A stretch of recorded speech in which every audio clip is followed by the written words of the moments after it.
Hello everybody, I'm Angelia Goode and welcome to my channel. This is House Flipper and we're going to get back in, and I've kind of made a decision. I've been going on these houses one at a time. I'm not sure. I think maybe if I go and look for a larger house, we might have different setups. The floor plan and all seems to be the same for all these smaller houses, or similar. If you look at them, they're kind of similar. So I'm thinking we need to get up in our price range a little bit better. And a house that is hiding something. This one says boring house. Yeah, we've done that one before. This one has a garage. That might be interesting to work with. But house that is hiding something, it still looks like it has basically the same floor plan and format. But let's work with the one with the garage. How about we do that? 105.13 square meters. All right, let's buy this house. And yes, we're going to go. And we're going to check this place out. I can't even imagine living in a house without a bedroom. Duh. All right, well, let's start with getting rid of the garbage.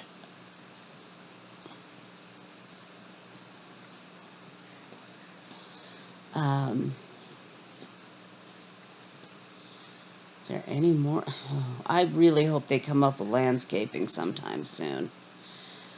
I just got back from my weekend doing the Game Rendezvous. Oh, and it was a lot of fun. I enjoyed it. My son, on the other hand, he kind of spent a lot of his time in our room because he doesn't do the Dungeons and Dragons style stuff. My daughter does. Do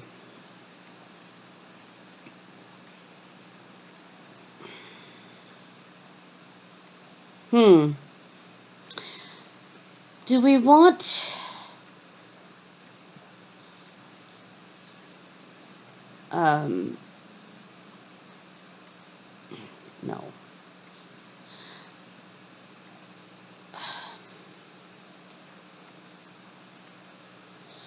Do we want to keep the car? I mean, I'm cleaning it, but I could sell the thing.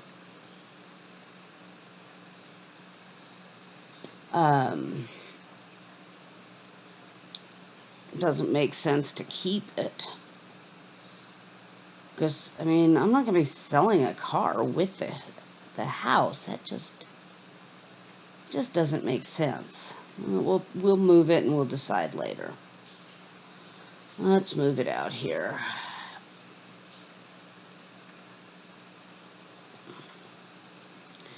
All right.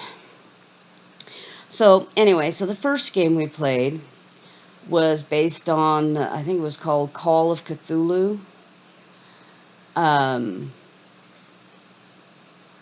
Or something like that.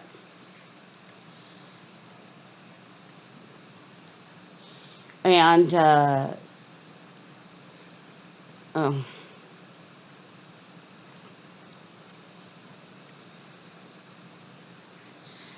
it was based in the 1920s, and we were a group of people who were called by a multi-millionaire, very rich man, extremely rich man, to investigate something, and actually investigate someone.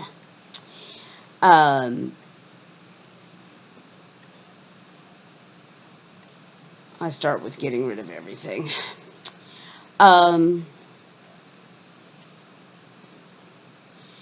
He felt that there was an archaeologist at the university who was into something not quite legal, and he wanted us to prove that. Now, the group was comprised of a private investigator, a priest, a young female private investigator, a priest with an attitude and a baseball bat, an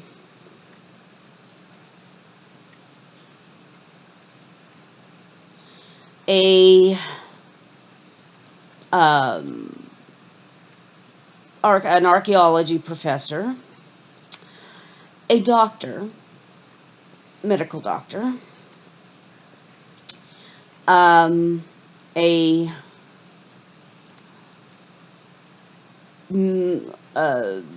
occultist, and me, a, quote, collector, end quote. What I was actually a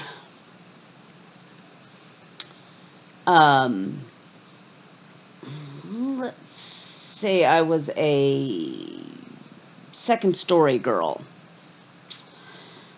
and I had aliases. My actual name was Susan Taylor, and I introduced myself as Miss Peppa Beasley.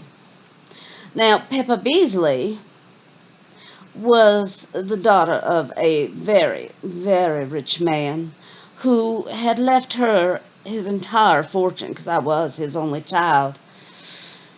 And I decided to leave college where I was studying, liberal arts. And I decided to go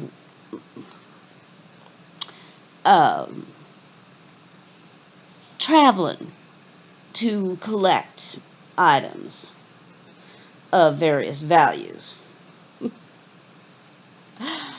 Oh, there's still some dirt. Okay, where? In here? Up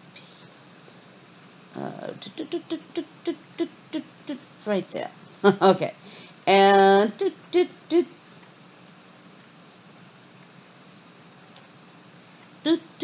this way. Okay, I also have some stuff outside that I need to deal with. Anyway,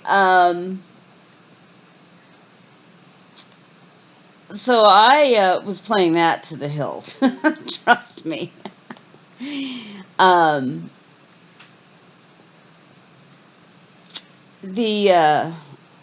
of the things I was doing was, I think one's plenty.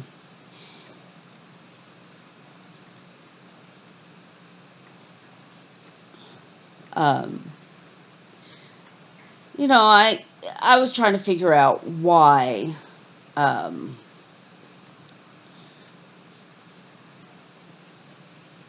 we were all called, and I'm like, okay, but I know why the private investigator was called. And I understand why the archaeology professor was called, because the suspect was an archaeology professor at the same college. I didn't understand why collector was called. Maybe that what was involved was actually, okay, I don't see any more plastering needs in this room. That maybe what was involved in this man's shady dealings was possibly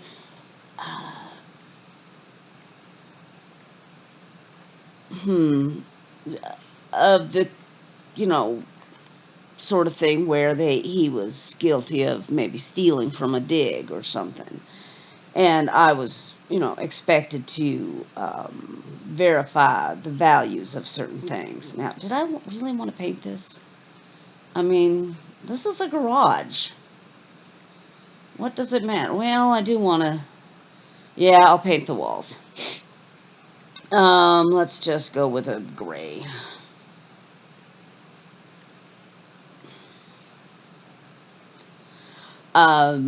So yeah, it was understandable why I might be there. The doctor, on the other hand, I wasn't exactly sure, except maybe as a possible requirement in case there was some kind of danger, that he would be around to protect or to heal us. Um, the priest I wasn't too sure about, and the occultist I wasn't too sure about. I mean, the fact that they were both in the spiritual realms of their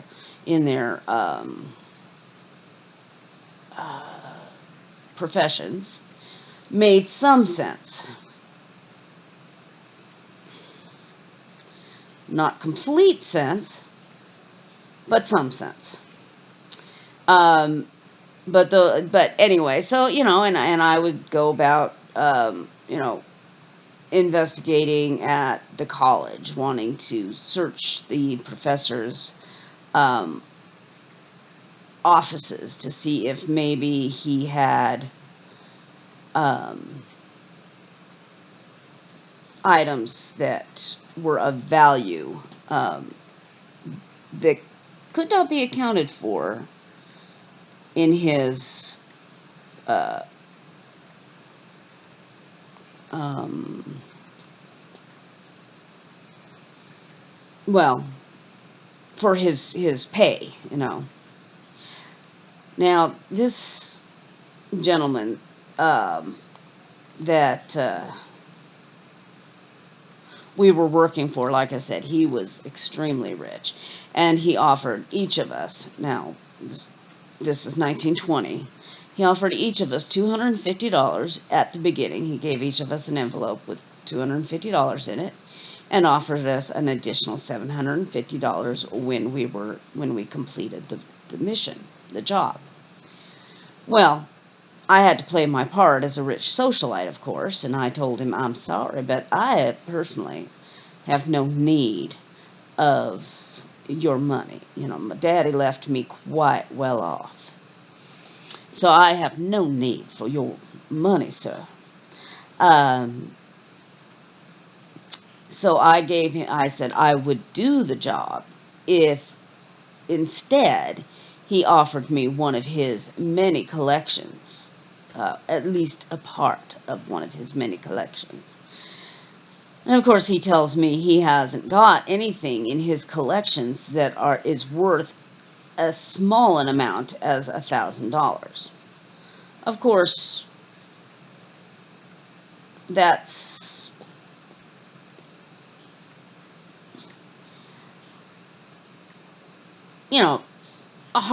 it's believable, of course. But anyway, so we worked it out where I was going for a very nice um, tea set. But it worked out to be that towards the third or fourth day, we found where this professor lived, and I suggested to the detective, the private eye, that I asked her if she would like to do a little bit of nighttime surveillance. So basically, we were staking him out. Well, we saw him come home, or standing in a window. And of course, this is before cell phones and stuff. So we see him standing in this window, and this huge African man, and no knowledge whether he was African American or straight African, in white, all white, came up behind him, and he closed the curtains. Not the black man, but the professor. And now it was known that it was rumored that he had many servants that seemed to be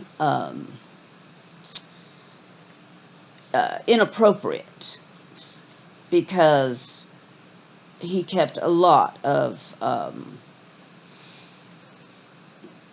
people of color on his staff. And I guess it was rumored that he kept them more or less as slaves than as, compatriots. Anyway, so I see this and I suggest to my partner, let me make sure everything is painted. I suggest to my partner that we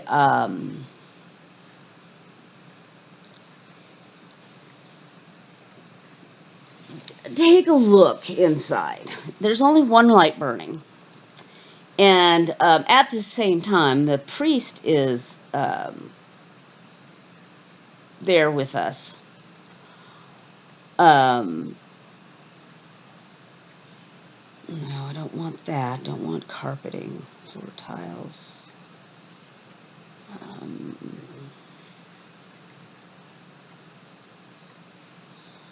That might work.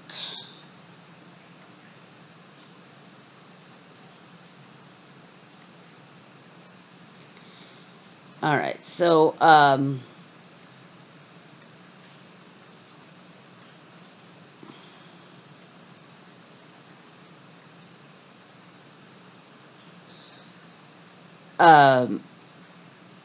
anyway, so she agrees with me that we should go up and investigate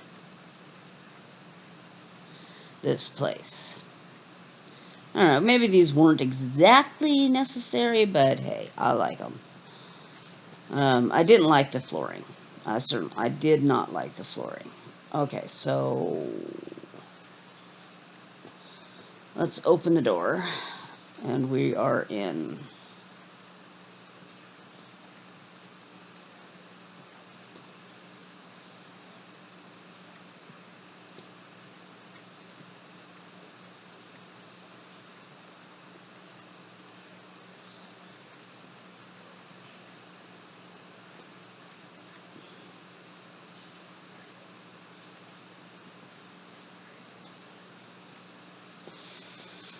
All right.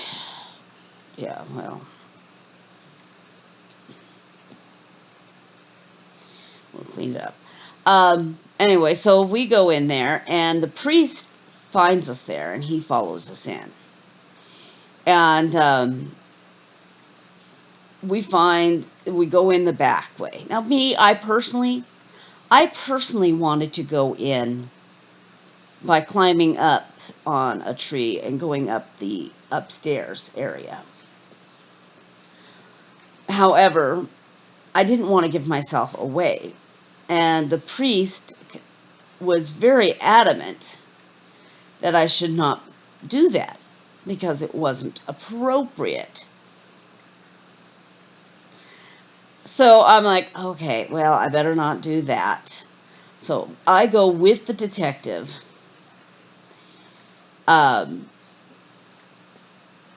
to the back door, and of course the detective, or the priest, wasn't actually with us when he talked me out, but I didn't want to give my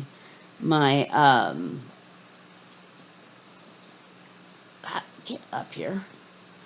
I didn't want to give away my other self away to the rest of the group. So yeah, I went along with that. Do I have any paint, or did I buy? Oh, I sold that. Okay, well, let's go ahead and buy these again. Oops.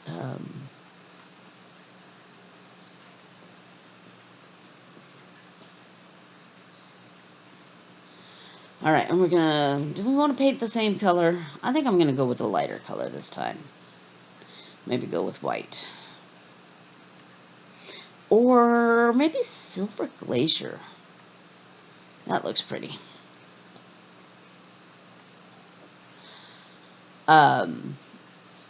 Anyway, so while we are, we go in the back door and we find this stairways going down to a basement. And I want to go into the upstairs area because I know that, bedrooms, because it's a 2-story house. It's bedrooms and maybe offices and stuff like that I could check out. Well, they're telling me, oh, no. The way this house is going to be set up is that the living room is going to be like at the front of the house, and right off the living room is the stairways up. Now, personally, I know that in these old houses that were built prior to 1920, and I'm pretty sure this is not a brand new house, I'm pretty sure that this house probably had a servant's stairs that went to the kitchen, which is where we came in. And I didn't think about that at the time, so I didn't actually mention that. But more than likely, I could have gotten up the back way to go upstairs. Heck, there could have been a dumbwaiter in that kitchen that I could have, rolled myself up. But however, that would have made noise, and that would have brought on the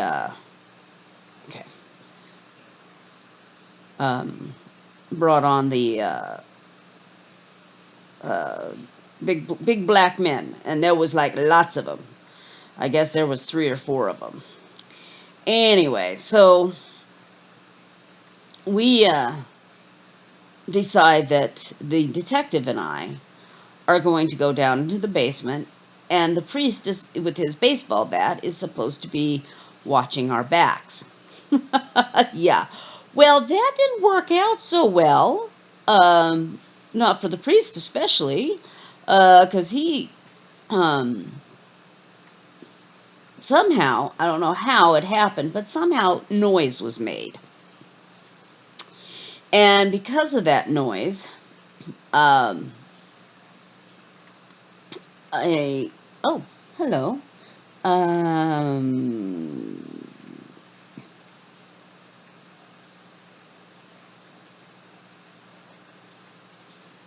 I'll do this one.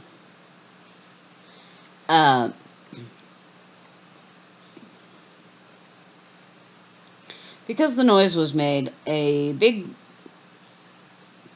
very big man came out and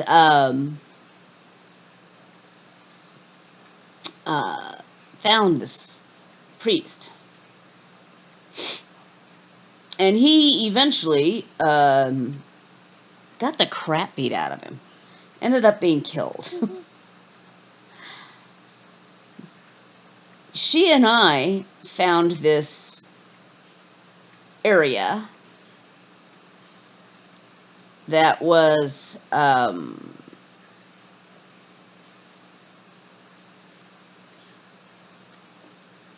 me see the light. I don't even see a light switch. Why is there no... Oh, this one. Okay.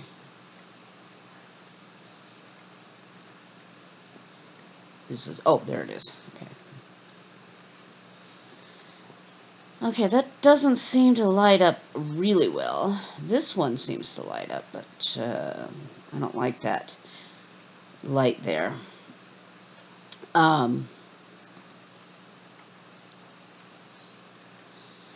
Okay.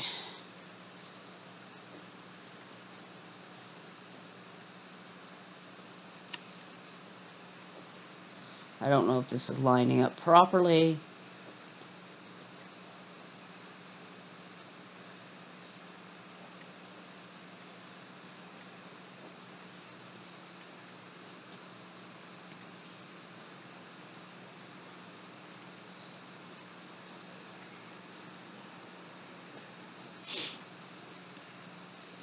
All right, they're not perfect.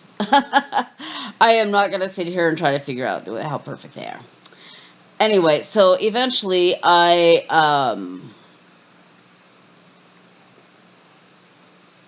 oh, that's not very central either. All right, so that's better. That's a little better. Okay. Anyway, so we find this area that has a,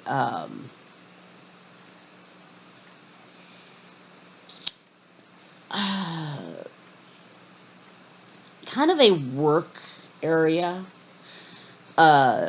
operating room kind of thing that is very, very Mary Shelley, Frankenstein kind of thing. And we get past that to another door, and she and I find a sacrificial area with the god Set statue of him standing back there, and a slab for sacrificing people and stuff like that. And then down through the ceiling drops these two big black guys. Now the priest has killed off one of the other ones as he was dying. He was able to, do enough damage to kill off the third one. Anyway, it comes down to the fact that I did some damage, but not much, and I end up getting killed. Now, mind you, there's 6 of us at this table, and 3 of them had to leave the table, because, including my husband, because we didn't invite them on the stakeout.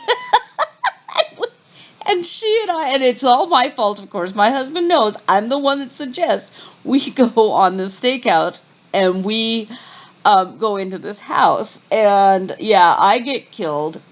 She kills off the last of the 2 guys. So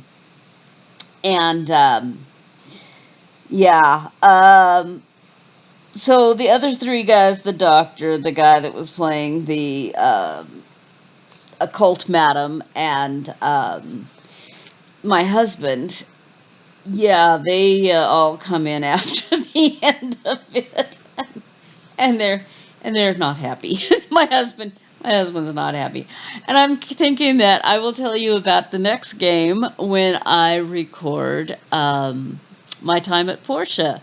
So if you want to hear more about my time at the Game Rendezvous, please join me on my next video of My Time at Portia. I'm going to close this up here. We've done the garage and the room off the garage, which is basically a mud room. I will maybe put in maybe a shelf or something for boots and stuff like that, something to hang coats and stuff on in there, maybe next time. But just come back and we'll finish this house up, or we'll continue this house in the next episode. If you enjoyed what you saw and heard, please hit the like button. And if you're new to my channel and you think that I might be somebody you want to follow, hit the subscribe button. I do not record on a schedule because, hey, life happens. So hit that notification bell if you want to know when I upload things. Have a fantastic day, and thank you again for joining me. Bye-bye.